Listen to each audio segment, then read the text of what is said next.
Thank you. Hey, everybody. You know the fine line that exists between keeping a promise that you make to yourself and breaking it? Well, I happen to think that promises that are just barely kept, they still ought to be W's in the win column. Like that time I was in Mexico City playing golf, and Montezuma's Revenge hit me in the middle of the 15th fairway, and the nearest bathroom was back at the 13th tee, and I promised myself that my tightly clenched Kegel muscle wouldn't fail before I was over a toilet. Promise kept. Now, sure, I ran like a Special Olympian for those 300 yards, and I ended up hovering over the toilet like a woman in a public restroom, because when I was halfway down, I Jackson Pollocked the tank underside of the lid and the horseshoe seat.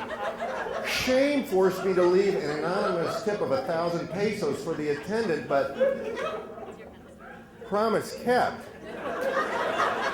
My Hanes and my Dockers remain spotless. Now, that's a fine line, maybe, but I didn't cross it. W. You get the idea. Well, anyways, a couple of years ago, I went to my first drag show, where I made another promise to myself. And I'm in the Rose Room in Dallas, and I'm looking up the stage at Jenna Sky. She's gorgeous. She's got the wig, the feather boa, the slinky costume, and yes, the glitter Double D gun show. It was glorious. She's a real diva, and went on to win Miss Gay Texas and eventually Miss Gay America for female impersonators, and it's all well deserved. And Jenna's real name is Joe, and he's my cousin, and I love him, and I could not be more proud of him. But I was very new to the drag subculture, so I learned a lot of things, like, Joe, where'd you get those guns? And it's like, well, it turns out that Double D goodness is actually a prosthetic bib of silicone perfection that nestles between your xiphoid process and a choker collar of fat faux pearls. And in the business, they call that little bit of magic a tidbit. Now you know. And then there's that other thing. What do you do with your junk? It's like, well, you tuck it. I'm like, okay, now, as much as I love and respect my cousin, part of me was saying to myself, there's no way.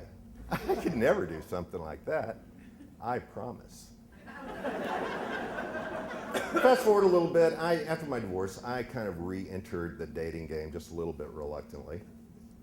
Hey, you want to come over and hang out? I don't know.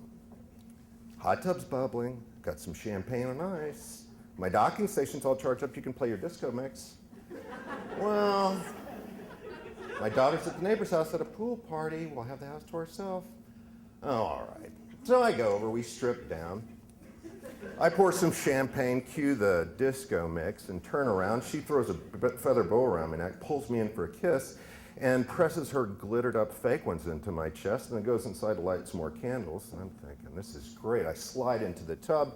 I'm listening to the Weather Girls. I close my eyes, and they start to swell a little bit, thinking about what might happen next, which, as it turned out, was a huge splash. And I opened my eyes a little bit surprised, but it wasn't my date. It was her daughter home early from the pool party with her BFF. Both girls are 10 years old. Now, the math on this one is simple. Grown man, hot tub, minus clothes, plus a social, plus a boner, plus a 10-year-old girl times 2 equals federal prison, no chance of parole. Girls, out of the tub, I mean right now. No, don't be grumpy. You won't be grumpy for tickling you. And then they both lunged at me simultaneously, and time slowed down. No! I jammed my rapidly deflating erection in between my legs, locked my knees together, and with both hands and both feet, tried to fend off 20 10-year-old tickle fingers, all the while shrieking, please stop, somebody help me, no, please, no! At 3 octaves above my normal level, and then I hear a voice. Again, it's not my date, it's the neighbor girl's dad coming to find over which girl was screaming. That girl was me. What's going on, Jeff? Nothing, Robert. I mean, thank God for bubbles. Otherwise, I'd be facing the posthumous ignominy of being beaten half to death by an ex-Marine before I was strangled all the way to death by my father boa. Thankfully, he saw the candles, the champagne, hustled the girls back to their house for an impromptu slumber party. Naturally, PTSD ruined the rest of the evening for me. It took the better part of a magnum of champagne for my testicles to redescend, and for the thoughts of my 15 minutes of infamy to be washed away.